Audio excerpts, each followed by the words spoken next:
오늘 우리에게 주시는 하나님의 말씀은 구약성경 신명기 5장 20절 말씀입니다. 신명기 5장 20절 말씀인데요. 우리 함께 한 목소리로 합독하도록 하겠습니다. 내 이웃에 대하여 거짓 증거하지 말지니라. 아멘. 우리 에베소서 4장 25절 말씀입니다. 에베소서 4장 25절 함께 읽겠습니다. 그런즉 거짓을 버리고 각각 그 이웃과 더불어 참된 것을 말하라. 이는 우리가 서로 지체가 됨이라. 이는 하나님의 말씀입니다. 아멘. 함께 기도하시겠습니다. 사랑의 하나님 아버지 감사드립니다. 이 금요 심야 기도회로 저희들을 불러주시고 함께 주님께 찬양하며 기도하며 또 말씀 들을 수 있는 은혜 주심에 감사드립니다. 성령 하나님께서 이곳 가운데 임재하여 주시고 함께하여 주셔서 성령의 나타나심과 성령님의 능력으로 하나님의 말씀이 우리 마음과 심령 가운데 새겨지게 하시고 또 그 말씀이 믿어지는 은혜의 역사가 있게 하시며 삶으로 살아가고 살아내는 우리 모두 될 수 있도록 도와주시옵소서. 설교자 입술을 주장하시사 하나님의 말씀이 온전히 선포되도록 역사하여 주시옵소서.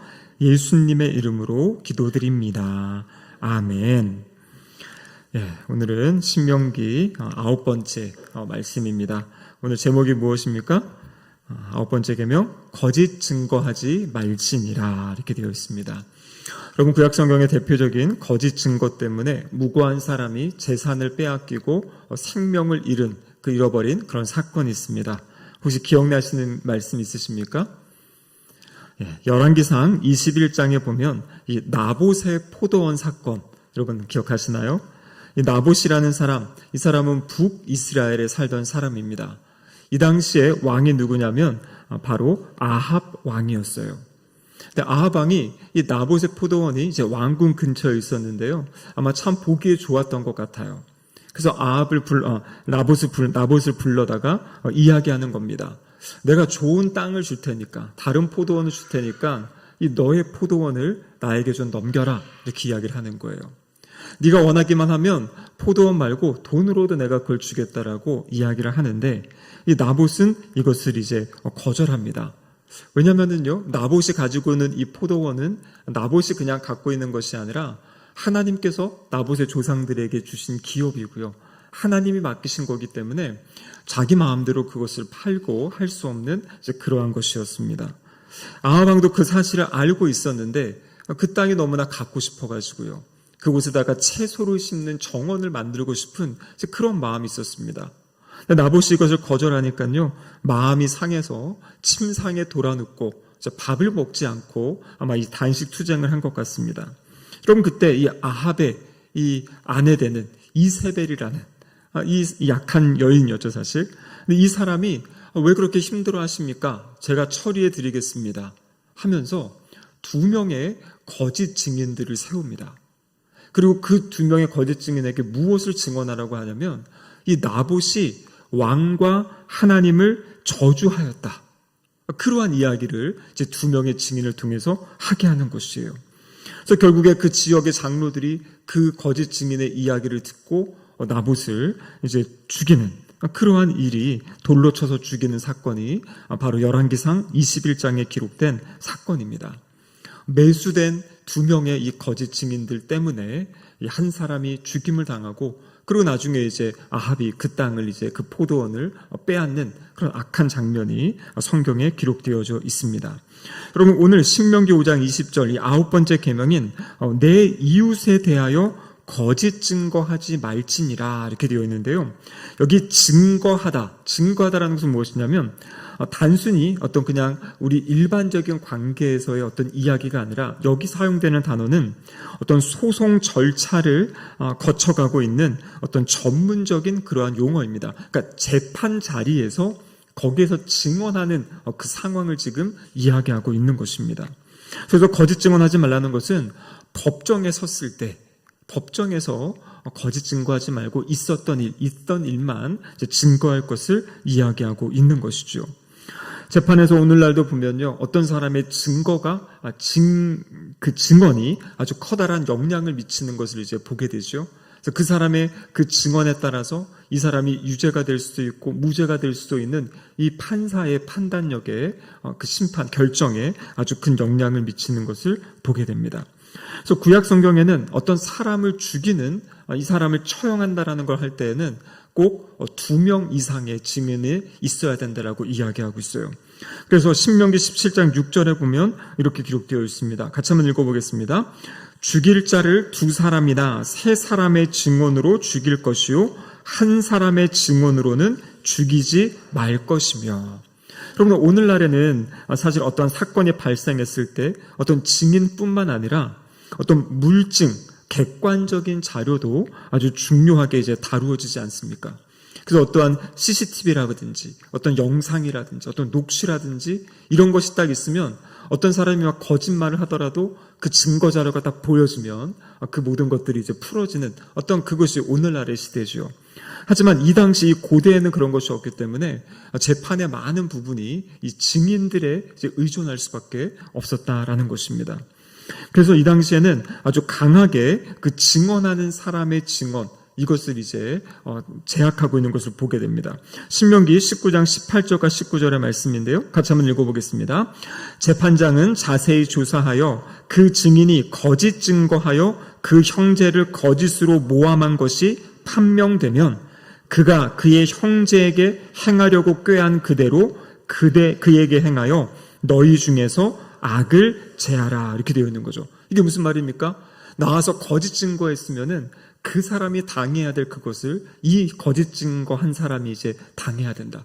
그래서 오늘날에도 이렇게 재판하는 모습을 보면 증인 선서하지 않습니까? 그래서 제가 잘못된 것을 거짓을 이야기하면 그것 따라 처벌을 받겠다, 이런 이제 선서를 하는 이제 그런 모습을 이제 보게 되는 겁니다. 여러분, 우리나라에 약 370년 전에 있었던 일인데요. 370년 전에 한국을 찾아오고요. 그리고 서양 세계, 특별히 유럽에 한국, 조선에 대해서 알렸던 사람이 있습니다. 그럼 그 책이 어떤 책이냐면요, 이 하멜 표류기, 혹시 들어보신 적 있죠? 여러분, 하멜의 표류기. 여러분, 이 책이 언제 나온 책이냐면요, 1600년대에 나온 책입니다. 이 하멜이라는 사람이 어떤 사람이냐면 이 네덜란드 사람인데요. 네덜란드 무역선을 타고 대만에서 중국으로 가다가 이 배가 이제 자초가 됩니다. 그래가지고 그 배에 사는 사람들이 어디에 이제 도착하게 되냐면 이 제주도에. 그래서 60여 명이 왔는데 한 38명이 살아서 제주도에 이제 가게 돼요. 근데 그때 이들이 이제 잡혀가지고요, 한국에서 13년 동안 이렇게 잡혀 있었다 그래요. 그래서 제주도에 있던 사람들을 한양으로 데려가고 또 한양에서 전라도로 데려가고 해가지고 그 기록에 의하면 13년 28일 동안 이제 조선에 이제 그 당시에 이제 있게 되는 겁니다. 여기서 이제 조선 말도 하면서 감시를 받으면서 살게 돼요. 그러다가 8명의 사람이 일본으로 이제 도망을 쳐가지고 일본에 갔다가 다시 네덜란드로 돌아가고, 그래서 그 기록한 것이 원래는 일기라는 그런 책인데 그것이 이제 하멜의 표류기로 이제 번역이 되어가지고 그 당시에 이 유럽 지역에 조선이라는 나라가 있다, 이런 나라가 있다라는 어떤 그 기록들 거기에 남아 있다고 합니다. 그 책의 내용을 보면 당시 조선의 모습들을 이 서양 사람의 눈에서 본, 그가 13년 동안 관찰했던 그 모습이 있는데요. 그 책에 이런 내용이 있다 그래요. 이 조선 사람들에 대해 도덕적인 기준을 이야기하면서 조선 사람들은 내 것과 내 것에 대해서 그렇게 엄격하지 않았다. 그리고 거짓말을 하며 속임으로 신뢰할 수 없는 사람들이다, 이렇게 기록했다 그래요. 조선 사람들은 누군가를 속였으며 그것에 대해서 자랑스럽게 생각하고 그것을 부끄러운 일이라고 생각하지 않는다. 이 한 사람의 관찰일지 모르겠지만 어쨌거나 이 하멜의 표류기에 당시에 우리 조선의 어떠한 그런 모습들이 기록되어져 있었다고 합니다. 내 것과 내 것을 엄격하게 구별하지 않았다. 이게 뭘 이야기하는 거냐면요, 그냥 물건을 이제 막 가져갔던 어떤 그런 모습을 이야기하는 겁니다. 제가 이제 몽골에 우리 청년들과 예전에 청년사회 갈 때 4번, 4년 동안 이제 몽골을 갔는데 갈 때마다 우리 선교사님이 이제 오리엔테이션 했던 것이 있어요. 어떤 내용이었냐면 이 교회에 보면요, 우리도 여기 방석에 이렇게 의자에 이렇게 방석 있지 않습니까? 예전에는 보면 우리는 붙어 있지만 이게 따로 떨어진 것들이 있어요, 이런 거. 근데 몽골 교회를 갔더니요, 듬성듬성 그런 것이 있는 거예요, 이렇게 예배당 안에. 선교사님 얘기가 이것들을 사람들이 와서 막 가져간대요. 부엌에 있는 밥솥도 가져가고 교회 물건들을 막 가져간답니다. 요즘은 모르겠어요. 한 10여 년 전에 있었던 일인데요. 그래서 하시는 말이 뭐냐면 선교팀이 와서 본인들의 물건을 여기저기 막 놓고 그거 잊어버렸다고 뭐라고 말하지 마라. 놔둔 거는 누군가 그냥 가져갈 수 있다라고 생각하는 사람들이 많다라고 이야기하면서 자기 물건을 잘 챙겨야 된다, 뭐 이런 얘기를 하셨던 것 같아요. 물론 뭐 몽골 분들이 다 그런 건 아니겠지만 이 선교사님이 경험하시고 또 우리 선교팀에게 오리엔테이션 했던 내용들은 그러한 내용들이었습니다. 제가 그 내용을 듣고서 이 하메르 표류기의 내용이 생각이 났어요. 우리도 예전엔 그런 모습이지 않았을까라는 어떤 그런 생각도 이제 해보게 됩니다. 그런데 중요한 것은 무엇이냐면 여기 이제 도둑질하는 것뿐만 아니라 오늘 본문의 이야기는 거짓 증언하지 마라 이렇게 하는 거죠. 거짓말하지 말 것을 이야기하는 겁니다. 가져가고도 안 가져갔다 뭐 이렇게 이야기할 수 있는 거죠. 그런데 이 요한복음 8장에 보면 왜 사람들이 거짓을 이야기하는지 그것에 대해서 이야기하고 있습니다. 예수님이 이렇게 말씀하세요. 요한복음 8장 44절 말씀 같이 한번 읽어보겠습니다. 너희는 너희 아비 마귀에게서 났으니 너희 아비의 욕심대로 너희도 행하고자 하느냐. 그는 처음부터 살인한 자요 진리가 그 속에 없으므로 진리에 서지 못하고 거짓을 말할 때마다 제 것으로 말하나니 이는 그가 거짓말쟁이요 거짓의 아비가 되었습니다. 여기 보면 지금 너희는 너희 아비 마귀에게서 났다 이렇게 이야기하는데요. 여기 너희는 누구냐면 이 앞에 본문을 보면요, 이 예수님과 논쟁하던 유대인들 그리고 예수님을 거부하던 유대인들 그들을 향해서 지금 너희를 이야기하면서요, 너희는 너희의 아비 마귀에게서 났다 이렇게 이야기하고 있습니다. 그래서 오늘 본문에 보면 마귀가 어떤 존재인가 맨 마지막 부분에 보면 뭐라고 되어 있습니까? 그가 거짓말쟁이요 거짓의 아비가 되었다. 그러니까 이제 거짓을 이제 뒤에서 조장하고 우리의 마음을 그렇게 흔드는 것이 누구냐면 이 마귀의 역사다라는 것을 이야기하고 있습니다. 여러분, 이 모습이 어디에 가장 먼저 나옵니까?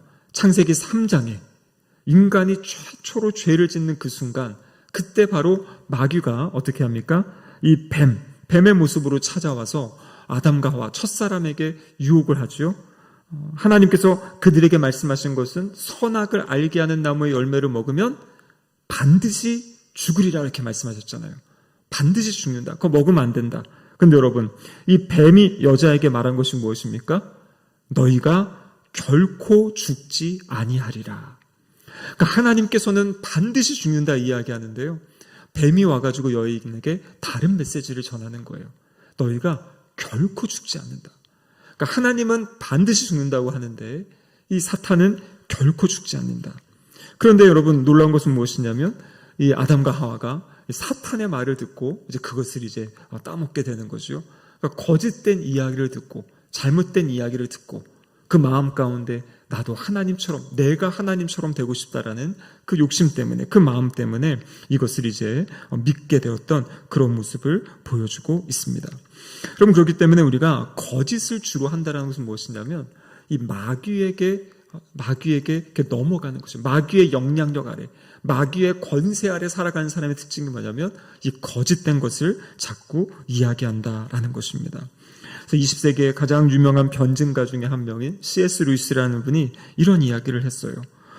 별 생각 없이 막 거짓말을 잘하는 어떤 청년에게 이렇게 조언을 했다고 합니다. 당신이 거짓말을 할 때마다 사탄이 등 뒤에서 빙그레 웃고 있다. 그 모습을 좀 생각해라. 당신이 지금 거짓을 이야기할 때마다 사탄이 뒤에서 그것을 보고 흐뭇해하고 있다. 그러한 이야기다라는 거죠. 그래서 우리가 이 거짓, 그래서 잠언에 보면요, 하나님이 미워하시고 그 마음에 싫어하시는 것이 7가지가 나옵니다.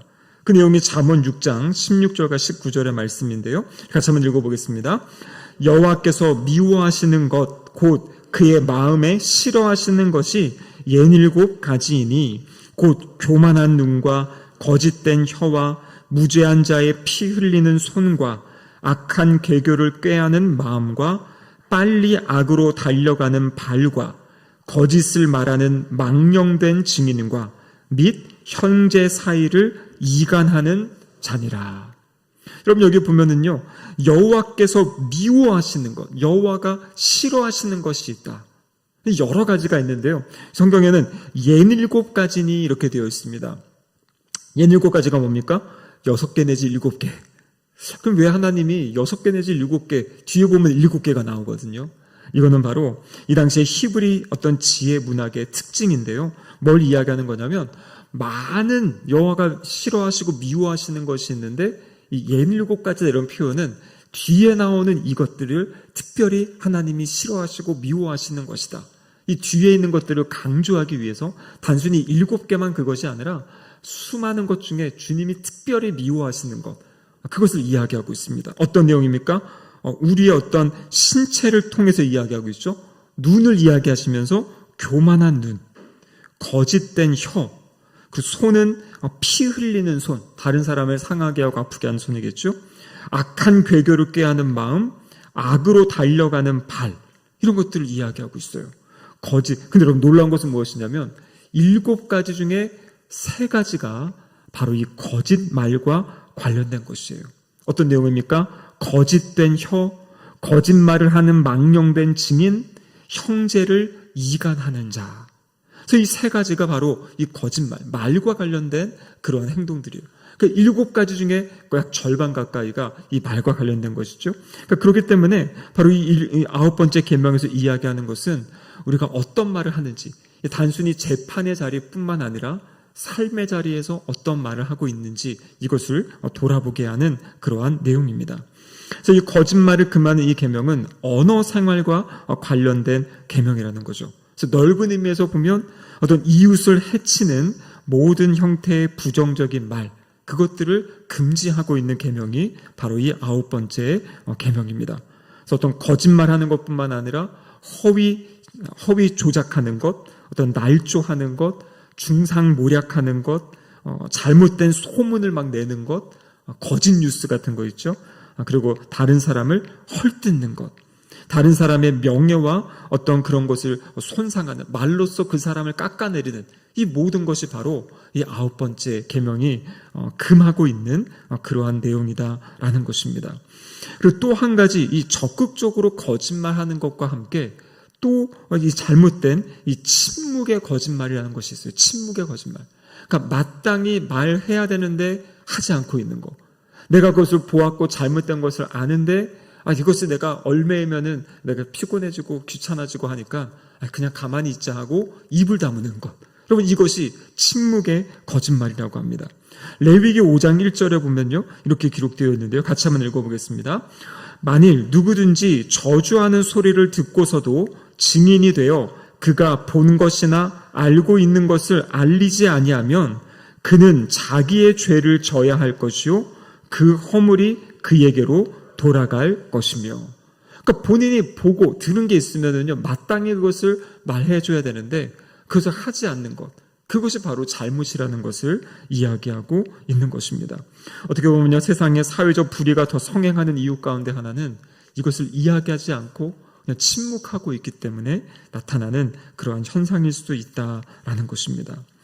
그래서 웨스트민스터 소요리 문답 77번, 바로 9번째 계명이 요구하는 것이 무엇인가 이렇게 되어 있는데요. 자, 답을 한번 같이 읽어보겠습니다.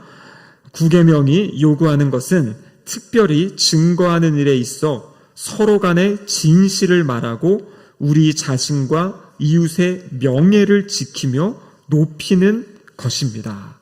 그러니까 무엇을 하지 말아라는 것보다 어떻게 보면 여기는 더 서로 간에 진실을 말하고 자신과 다른 사람의 명예를 지켜주고 높여주는 것, 그것이 바로 이 9번째 계명에 담긴 의미다라는 것입니다.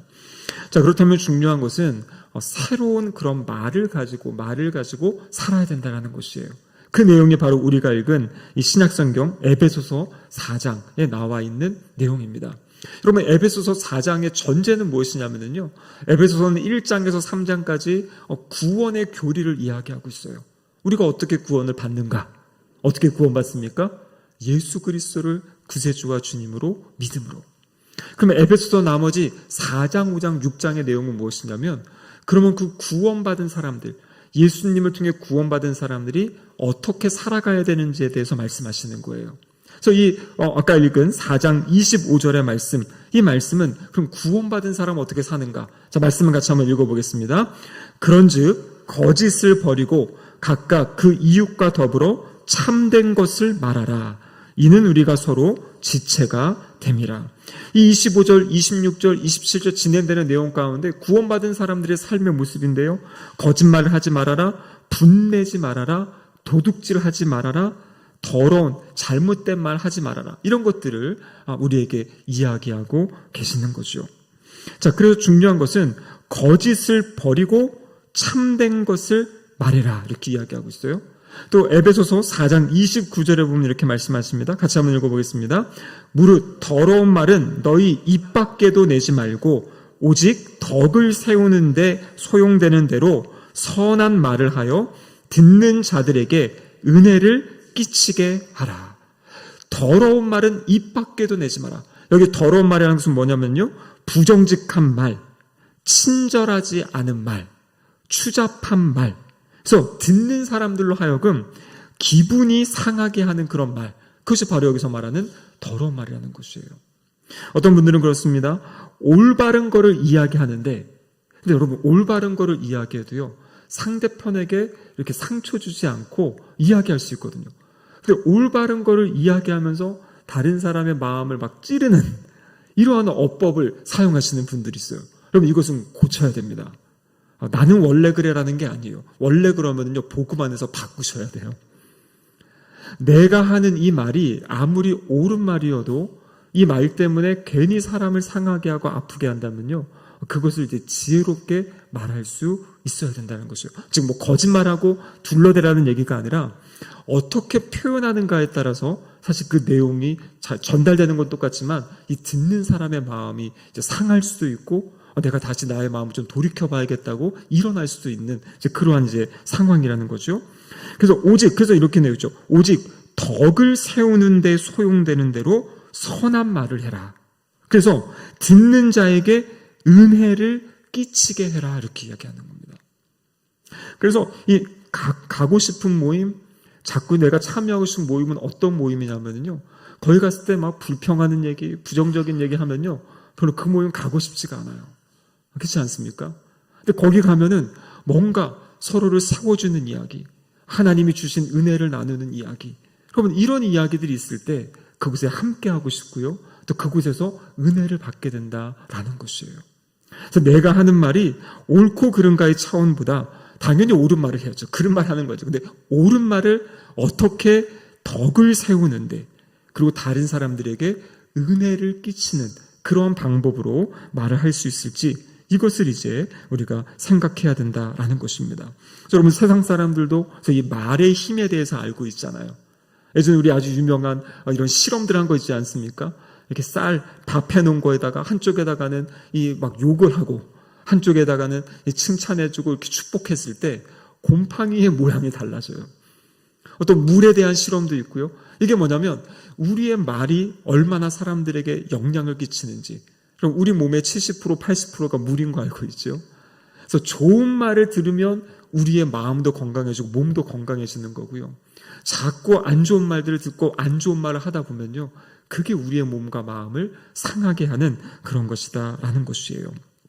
우리 장로교를 시작한 이 종교개혁자 칼빈이 기독교 강요에 이 10계명의 9번째 계명을 설명하면서 이러한 내용을 적어놨어요. 만일 우리에게 하나님을 향한 경외심과 사랑이 있다면 할 수 있는 대로 우리는 모든 사람에 대해서 긍정적으로 생각하고 좋게 말해야 할 것이다. 어떤 사람을 이야기할 때 분명히 그 사람에게는 장점이 있고 단점이 있거든요. 근데 이 칼빈 선생님의, 목사님의 말은 뭐냐면 그 사람을 이야기할 때 긍정적으로 생각하고 그 사람에 대해서 좋게 말해라. 하나님을 경외하고 하나님을 사랑한다면. 모든 사람에 대한 공정한 판단자로서 우리는 사람들의 말과 행위를 가장 좋게 해석해 주어야 하는 것이다. 이거 의도적으로 하라는 것이에요.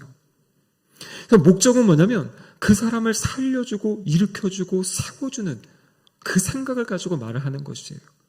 내가 하고 싶은 말, 나의 마음, 이걸 그냥 막 쏟아놓는 게 중요한 게 아니라 이 말을 그 사람이 어떻게 받아들일지, 정말 이 말이 그 사람을 살리는 말인지 죽이는 말인지, 그럼 그것을 생각하면서 이야기할 것을 이야기하고 있는 것입니다.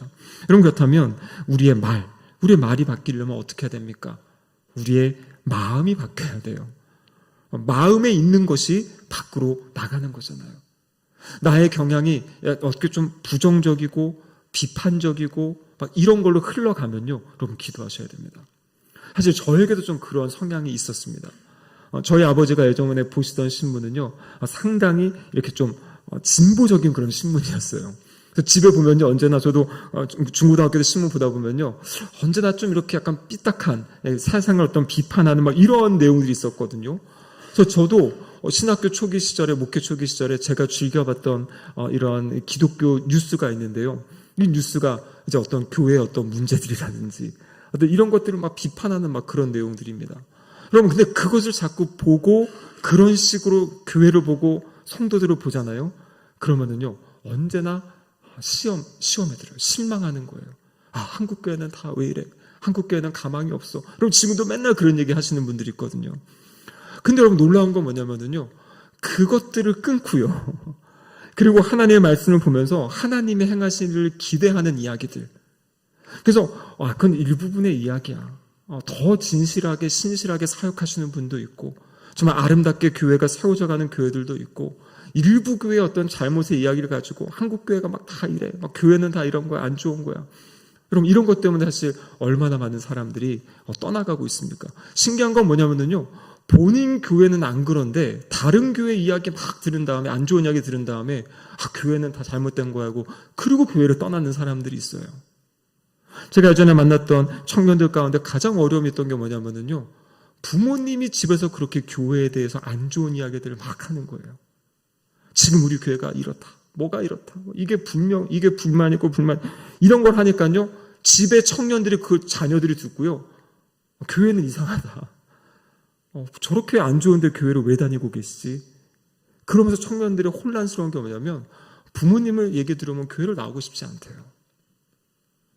그러니까 우리가 어떠한 말을 하는가가 나의 영혼을 살리고 나의 영혼을 일으키는 것뿐만 아니라 주변에 있는 사람들, 우리의 다음 세대들, 자녀 세대들, 그것에 영향력을 끼친다라는 거죠.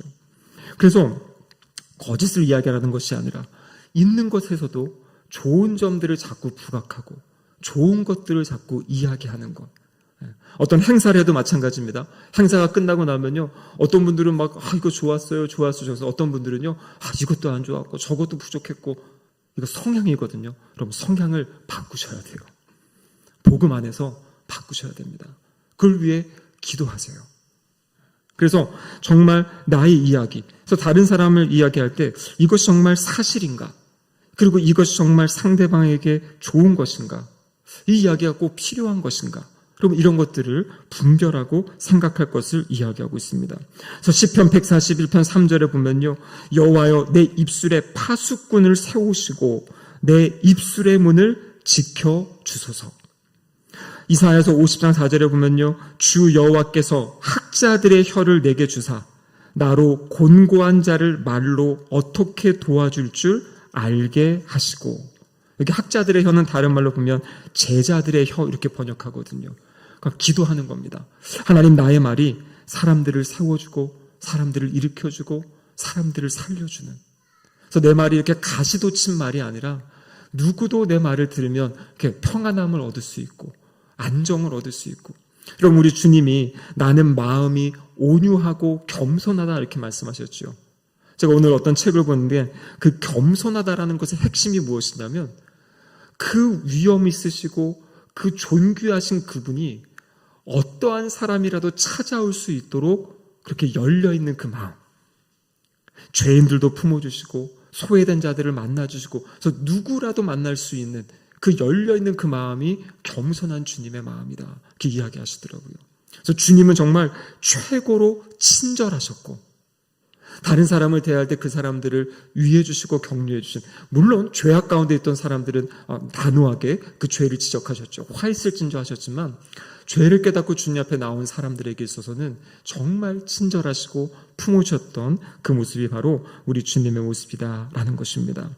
여러분, 거짓말을 하지 않는 차원, 이것을 이야기하는 것이 아니라요, 이제는 덕이 되고 선을 세워주고 다른 사람들을 격려하고 위로해 줄 수 있는 그러한 입술, 그러한 말, 그것이 바로 우리의 입술, 우리의 고백이 되기를 우리가 기도하면서 또 우리의 그 언어들을 변화시켜가는, 의식적으로 또 그 말들을 바꿔가는, 마음을 바꾸고 세워가는 그런 우리 모든 싱글동교회 성도님들 되시기를 주님의 이름으로 축복합니다. 아멘. 기도하시겠습니다. 하나님 아버지, 감사드립니다. 9번째 계명을 통하여 우리가 삶의 자리에 어떠한 말을 하며 살아야 될지 주님 가르쳐 주심에 감사드립니다. 거짓된 것들 말하지 않게 하시고 진실된 것, 사실을 이야기하게 하시며 그 말들을 지혜롭게 다른 사람들을 세우고 살리고 일으키고 덕을 세우는 그런 우리의 입술이 될 수 있도록 도와주시옵소서. 그런 입술로 우리를 변화시켜 주시고 우리의 마음과 심령을 새롭게 하여 주시옵소서. 예수님의 이름으로 기도드립니다. 아멘.